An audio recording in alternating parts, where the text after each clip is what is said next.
todos, olá a todas. Começando aqui mais uma aula de história. E hoje a nossa aula vai ser de comentando algumas questões, trouxe várias questões aí a respeito dos assuntos que nós já vimos nas aulas passadas, ok? Então,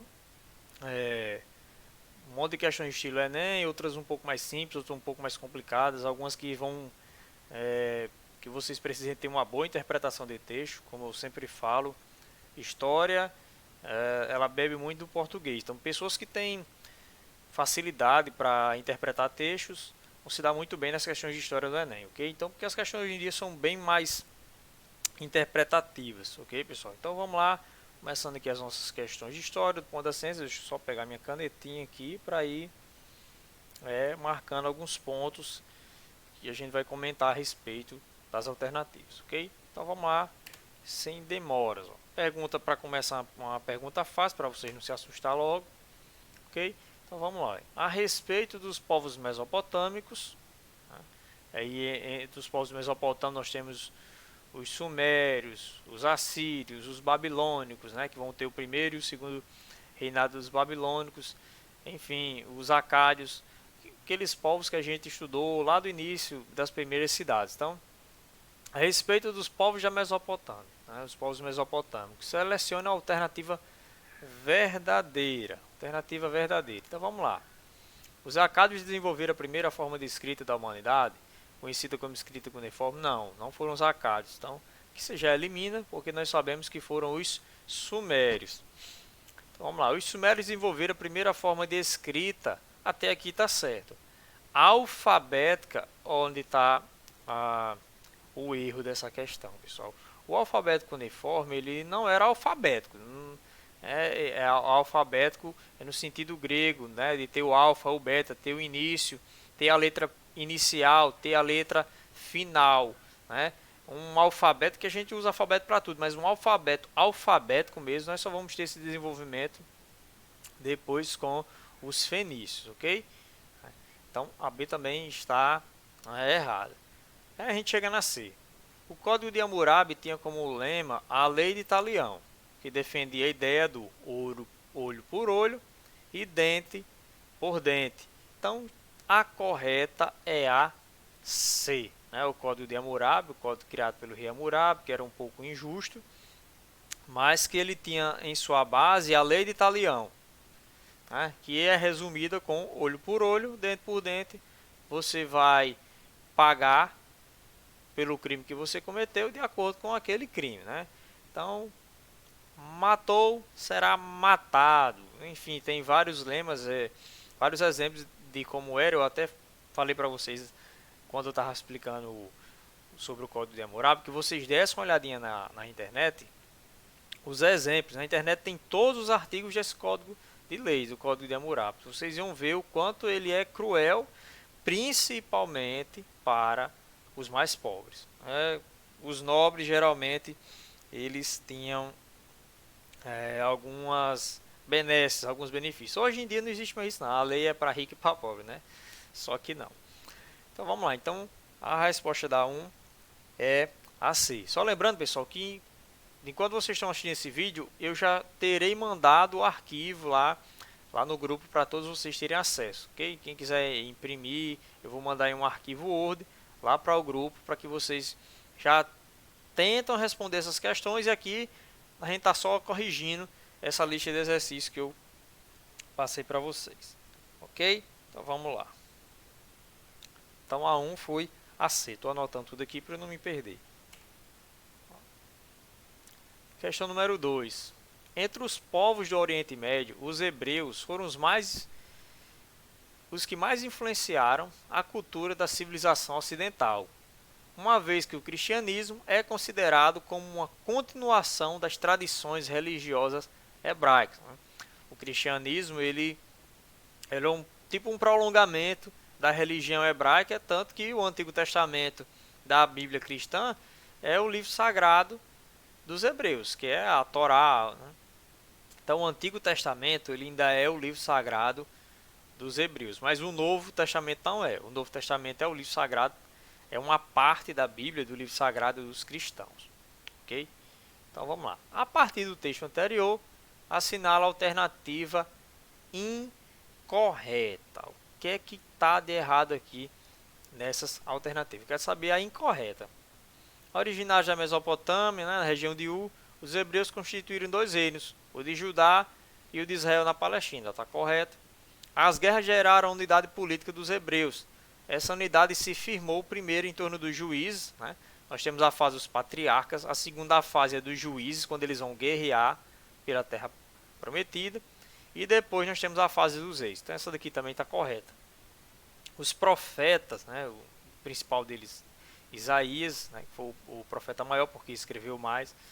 Os profetas surgiram na Palestina por volta do século 8 e 7 a.C., quando ocorreu uma onda de protesto dos trabalhadores contra os comerciantes. Aqui também está correto. Houve um crescimento muito grande lá da riqueza dos comerciantes e começaram a oprimir a parte da população mais pobre. E outra coisa também que aconteceu aqui, não foi nem só os comerciantes atingindo os trabalhadores, mas também houve uma época em que os hebreus tiveram reis péssimos mesmo, que abandonaram toda a tradição, misturaram coisas da religião hebraica com religiões politeístas, e os profetas vinham para repreender isso aí. E tudo isso de acordo com o Antigo Testamento, de acordo com a narrativa deles mesmo. É que eu tenho um certo conhecimento do Antigo Testamento e estou pincelando aqui para vocês. A religião hebraica passou por diversas fases, evoluindo do politeísmo, né? Antes de Abraão receber a revelação, aquele povo era um povo politeísta, ok? Ao monoteísmo difundido pelos profetas. Né? Correto, né? A adoração somente a um Deus, a partir de Abraão, primeiro dos patriarcas, e aí vai se espalhar, vai voltar a ser escrito através dos profetas. Sempre que os hebreus tentavam se desviar um pouco da doutrina dos patriarcas, surgia um profeta que, segundo eles, tinham as visões de Deus e dava aquele carão no povo. Os hebreus organizaram social e economicamente com base na propriedade da terra. A base econômica dos hebreus era a pecuária, mas também a questão do pastoreio. Né? Questão do pastoreio. Então, eles não se unificaram social e economicamente com base na propriedade. Eu acho que o monoteísmo é a principal coisa que fez com que eles se organizassem socialmente, porque trouxe a unidade. Né? Assim como o monoteísmo trouxe a unidade aos árabes, né, com a religião muçulmana, o monoteísmo também ajudou muito os hebreus a se organizarem social e economicamente. Né? Claro que a terra era importante, isso não tem nenhuma dúvida. Mas olha só o que vai dizer aqui. O que deu início à diáspora. Não, pessoal. A diáspora, essa fuga, diáspora quer dizer fuga. Essa fuga dos hebreus, ela se deu devido à opressão dos povos que dominavam a região em que eles estavam. Então eles foram tão massacrados pelos romanos que eles resolveram fugir, né, no meio do mundo. Então a incorreta é a E, ok? A incorreta é a E. Então só marcar aqui, já vimos a 2. Então a A1 é a C, a 2 é a E. Questão número 3, mais uma questão sobre os hebreus, essa daqui um pouco mais elaborada. Né? Essa daqui vocês têm que ter um bom conhecimento aí de interpretação de texto, prestar atenção. Essas questões aqui com enunciado grande requer um pouco mais de atenção. Então vamos lá. Entre os hebreus da antiguidade, os profetas eram considerados mensageiros de Deus. Eu até comentei durante a questão 2. Lembrando ao povo as demandas da justiça e da lei dada por Javé, ou Yahvé, que é o nome de Deus, de acordo com o Antigo Testamento. Isaías, um dos profetas dessa época, em nome de Yahvé, proclamou. Já vem os carão, os profetas se viam para dar alertas ao povo. Ai dos que decretam leis injustas, dos que escrevem leis de opressão, para negarem justiça aos pobres, para arrebatarem o direito aos aflitos do meu povo, a fim de despojarem as viúvas e roubarem os órfãos. Está no livro de Isaías, capítulo 10, verso 1 e 2. Então, isso aqui eles entendiam como se aqui fosse a própria boca de Deus falando para eles através dos profetas. E Isaías, lá no capítulo 5, vai falar: ai dos que ajuntam casa a casa, reúnem campo a campo, até que não haja mais lugar, e ficam como os únicos moradores no meio da terra. Aqui explicitamente, pessoal, neste verso aqui, é Isaías falando sobre o acúmulo de terras, né? As pessoas têm terra demais, os ricos tinham terra demais e deixavam o povo desamparado. Esse pronunciamento do profeta Isaías estão ligados a uma época da história hebraica em que ocorreu, vamos lá, quando foi que Isaías deu essa bronca aqui nos homens ricos que estão acumulando demais e se esquecendo das viúvas, né, dos órfãos, dos aflitos. Então vamos lá. Essa bronca aqui aconteceu, de acordo com diz que a saída dos hebreus do Egito. Foi na época da saída dos hebreus do Egito. Pessoal, aqui a gente já vê que não é essa, porque a época da saída dos hebreus do Egito foi a época do êxodo, onde eles estavam sendo comandados por Moisés. Então eles não tinham se estabilizado, não tinham nem como ter desenvolvido um comércio, e acúmulo de terra nesse período. Então, essa está errada. A saída dos hebreus do Egito, sob o comando de Moisés, e o estabelecimento em Canaã, conquistando as terras dos povos que ali habitavam. Observe, pessoal, o que está escrito aqui é algo correto, só que não está ligado a essa época da história dos hebreus em que Isaías falou isso. Então preste atenção. Você pode pensar, Moisés liderou a saída dos hebreus do Egito para chegar em Canaã, né? Ganharam lá dos povos que já habitavam, os filisteus. Então, o que está nessa alternativa aqui está correto. Mas, observe que a questão que é, esses pronunciamentos do profeta Isaías estão ligados a uma época da história hebraica em que ocorreu. Então, as palavras de Isaías aqui não ocorreram nessa época. Apesar do que está nessa alternativa ser algo correto, não é o que a pergunta está pedindo. Ok? Então, prestem bem atenção nesses detalhes, né, para vocês não perderem uma questão. E a gente segue. Foi durante a migração para o Egito, né, quando os hebreus receberam terras férteis no delta do rio Nilo, por influência de José, que exercia ali um cargo de governador. Mais uma alternativa que está falando algo certo, mas não é a que nós devemos marcar. Porque na chegada deles ao Egito, pessoal, eles também não tinham nem os profetas ainda. E outra, eles não tinham comércio, não tinham desenvolvido uma economia. Eles eram andarilhos nesse período. Por sorte, José cedeu algumas terras para que eles pudessem plantar. Okay? Então também não é a B de Bruno. Vamos para C. Isaías falou essas palavras aqui na época da formação de uma aristocracia. O que é aristocracia? Uma elite rica, uma elite que manda, que enriquecera com o comércio e com a apropriação das terras dos camponeses endividados. Olhe se essa C não tem uma ligação total aqui com o versículo de Isaías capítulo 5, o verso 8 do capítulo 5 de Isaías. Então a correta é a C, pessoal. Essas palavras de Isaías foi durante a formação de uma aristocracia, ou seja, de uma elite que enriquecera com o comércio e com a apropriação das terras dos camponeses endividados. Por isso que Isaías falou palavras como: ai dos que ajuntam casa a casa, reúnem campo a campo, até que não haja mais lugar, e ficam como os únicos moradores no meio da terra. Isaías 5:8. Ok? Então, prestem bem atenção para não cair nessas pegadinhas. Beleza? Então, a certa é a C de coração. Então, vamos para a próxima. Na tradição muçulmana, há uma narrativa que associa o povo árabe ao patriarca Abraão. Isso é bem verdade. Se vocês tiverem a oportunidade de ler o Alcorão, o livro sagrado dos muçulmanos, vocês vão ver que muitas das histórias bíblicas estão meio que repetidas lá no livro sagrado deles, no Alcorão. Porque muitos dos que participam das narrativas bíblicas também participam das narrativas muçulmanas. Então, na tradição muçulmana, há uma narrativa que associa o povo árabe ao patriarca Abraão. De igual modo, entre os hebreus também há esse vínculo direto. Então nós temos aqui uma ligação direta entre um texto que está, não é nem um texto, é uma história, um acontecimento que tanto aconteceu na Bíblia, na Torá, na Bíblia hebraica, como também está no Alcorão. Então vamos ver. Nos dois casos, o vínculo é sanguíneo, então tem uma relação aqui bem íntima. E remete aos filhos do referido patriarca. Quem é esse patriarca que está falando? Abraão. Então, o referido patriarca, Abraão. Que eram, respectivamente... Olha aqui, pessoal, que pergunta interessante. Está perguntando qual é a relação, né, que Abraão tem, tanto com muçulmanos como com os hebreus. Né?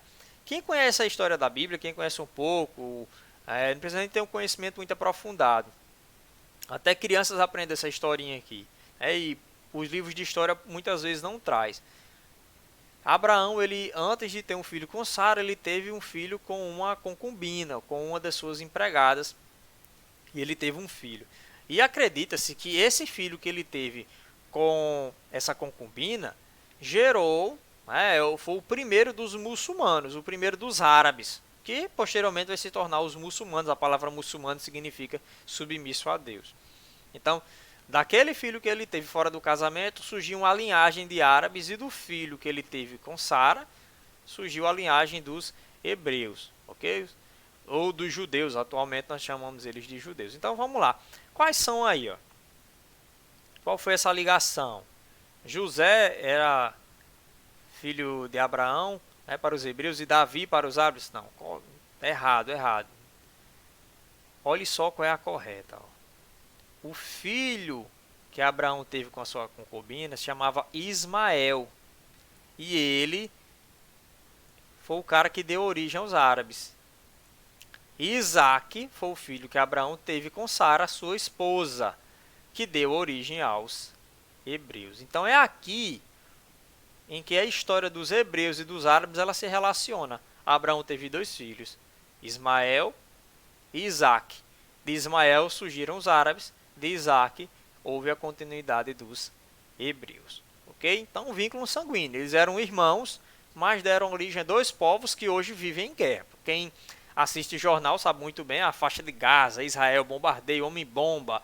Até hoje estão se matando lá, pessoal. Até hoje, atentado terrorista de todo jeito. E tudo começou por causa da traição de Abraão. Abraão teve um filho fora do casamento, e aí vai gerar uma descendência que é hoje inimiga da descendência do seu outro filho. Só que interessante, né? A história tem essas nuances bem espetaculares. Eu particularmente acho muito interessante essa relação do que a gente vive hoje com o que a gente viveu há 3, 4 mil anos atrás. Ok? Então é por isso que é importante a gente estudar e conhecer bem a história para a gente entender o mundo. Sem isso aqui a gente não ia entender essas guerras que existem no Oriente Médio. Então a resposta da 4 é a B de Bruno, ok? Outra questão aqui. O termo semita é comumente usado para referir-se aos hebreus, né, ou judeus. Tanto que quando a gente está falando de Hitler, durante nossas aulas de Segunda Guerra Mundial, nós usamos esse termo aqui, ó, antissemita. Hitler era um antissemita patológico, ou seja, ele era um antissemita doentio. Tal como o termo antissemita é usado para qualificar o tipo de discurso ou ideia pessoal que tem por objetivo hostilizar a cultura hebraica. Então, se você é uma pessoa que não gosta dos judeus ou dos hebraicos, você é um antissemita, porque semita é um termo ligado aos hebreus. A origem desse termo, segundo a tradição hebraica, remete à figura de. Por que que os hebreus e judeus são chamados de semitas? Vamos lá. Porque Sem era o nome de um profeta obscuro da época dos patriarcas? Não tem confirmação disso. Sem, um rei babilônico que dominou a Mesopotâmia, também não tem esse rei, até porque os babilônios dominaram a Macedônia no governo de Nabucodonosor, do rei Hammurabi e tudo mais. Não tem esse rei Sem que dominou a Mesopotâmia nesse período, não. Nenhuma das alternativas, vamos ver se não está aqui, né? E a gente chega na D. Sem, filho de Noé. E essa é a correta. O termo semita, ele deriva, pessoal, de Sem, um dos filhos de Noé. Ok? Que, de acordo com a narrativa bíblica do Antigo Testamento, o homem que construiu a arca para salvar alguns escolhidos para o dilúvio. Ok? Então, hoje se usa o termo semita e antissemita por causa da relação que os hebreus têm lá no início da sua história com Sem, o filho de Noé. Ok? Então, a correta é a D. A 5 é a D de Drops. Agora a gente vai chegar nas questões de Atenas e nem Atenas em si, mas da Grécia, né? Vamos falar algumas questões agora sobre Grécia e Roma. Agora o caldo vai engrossar.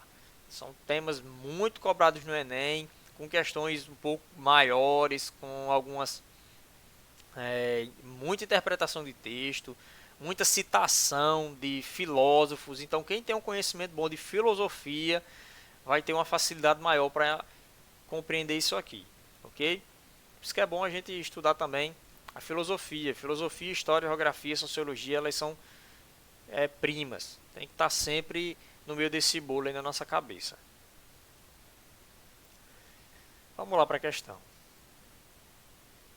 É uma citação já.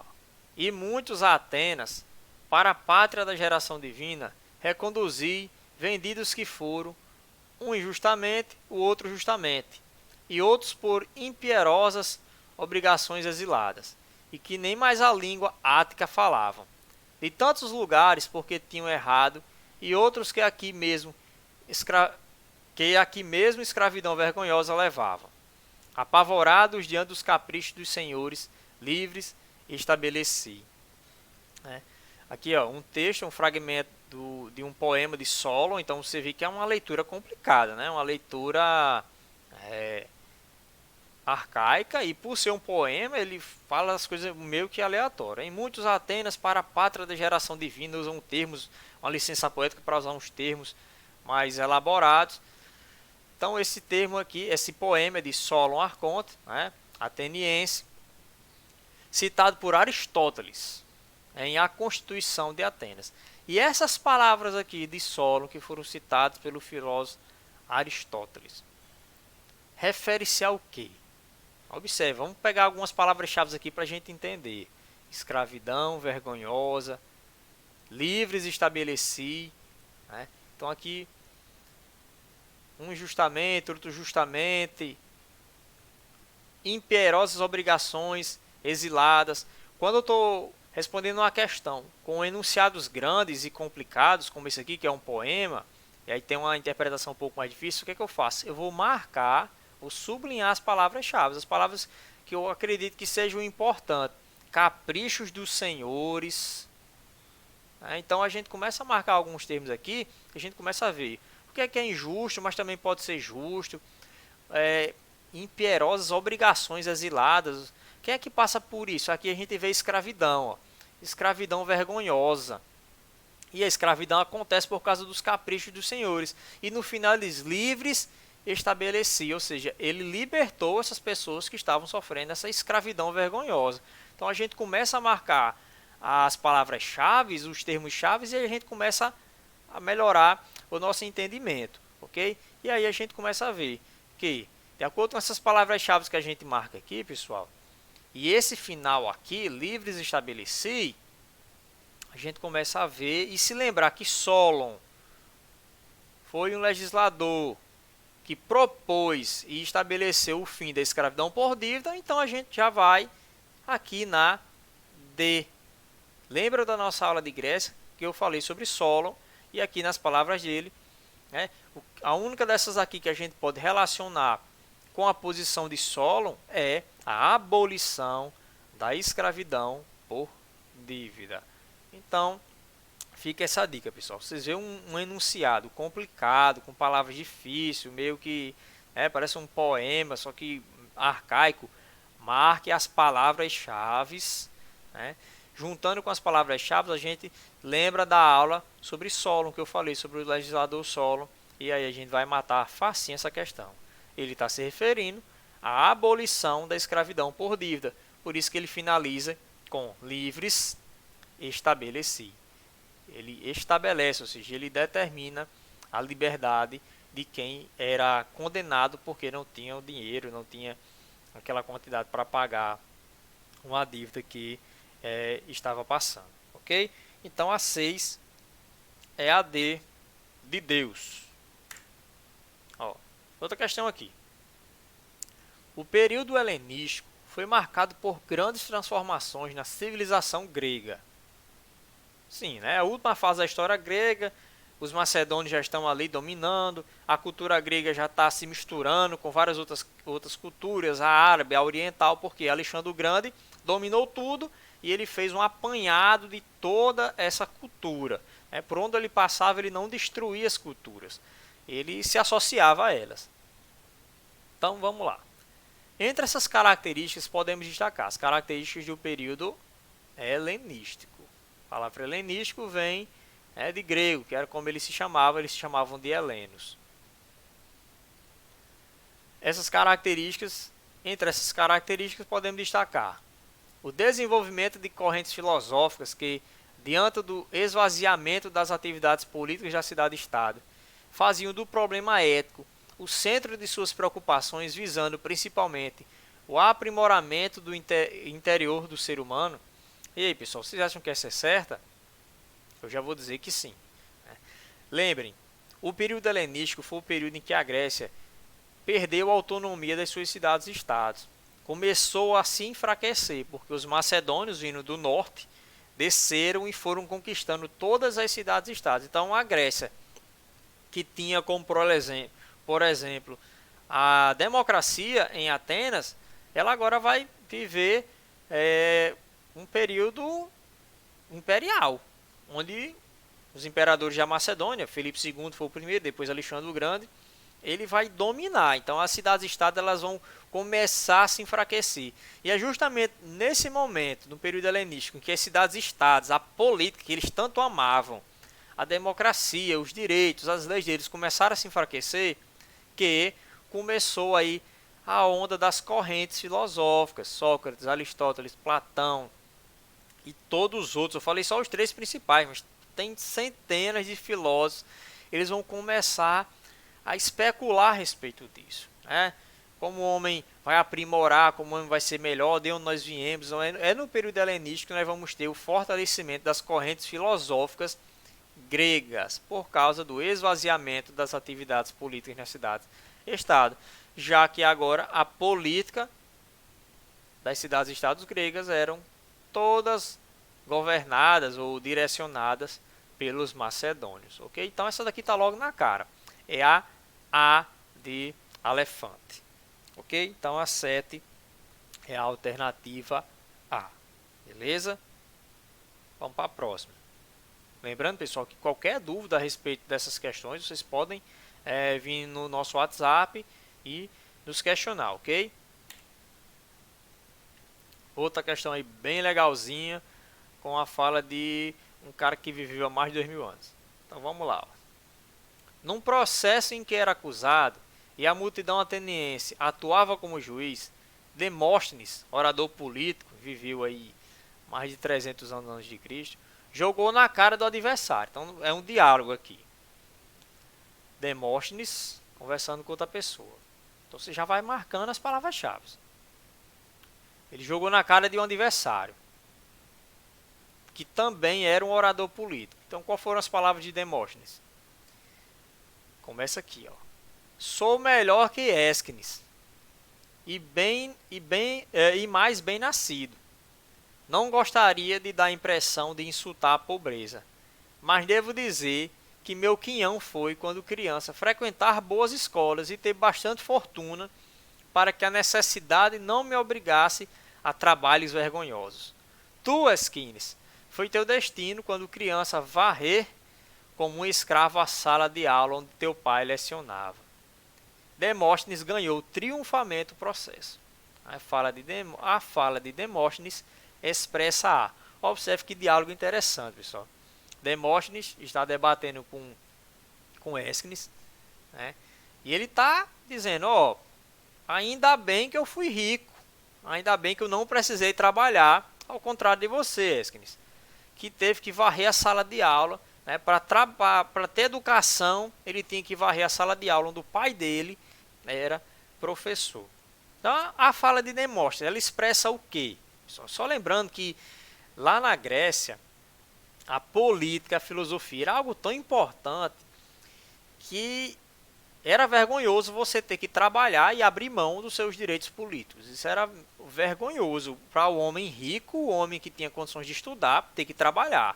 Então, o homem bonito naquele período não era o homem com braços fortes, porque ter braço forte era sinal que você trabalhava, pegava no pesado.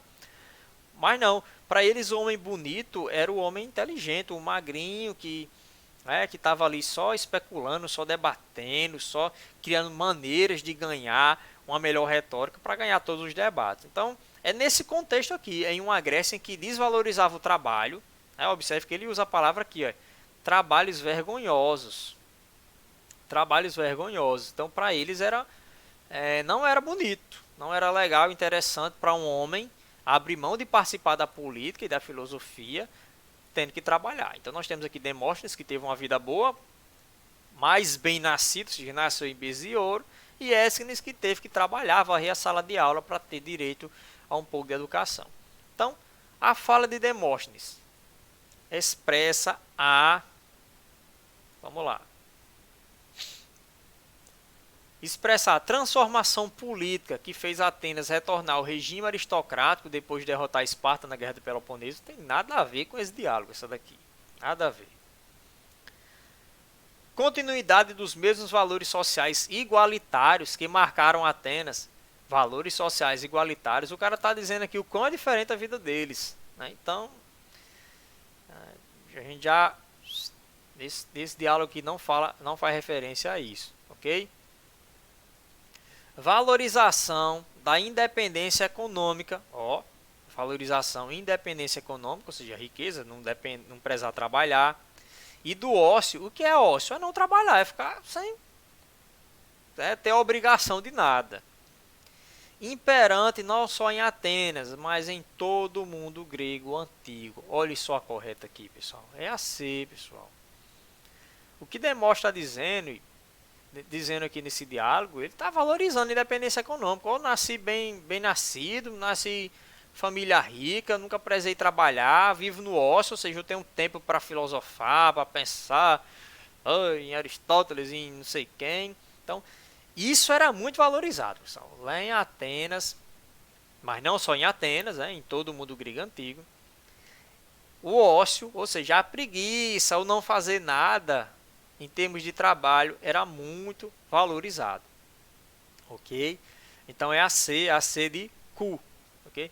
A valorização da independência econômica e do ócio, imperante não só em Atenas, mas em todo o mundo grego, beleza? Então, a correta é a C, a questão 8, a correta é a C, beleza? Então, só voltando aqui às questões. A1 foi a C, A2 é, A3 C, A4 B, A5 D, A6 D, A7 A e A8 C. Nós ainda temos aí outras questões para responder, nós temos mais 7 questões para responder. Para o vídeo não ficar muito longo, vamos fazer na segunda parte o resto das questões, ok? Então, forte abraço, até a nossa próxima aula com mais questões para a gente debater a respeito. Abraço.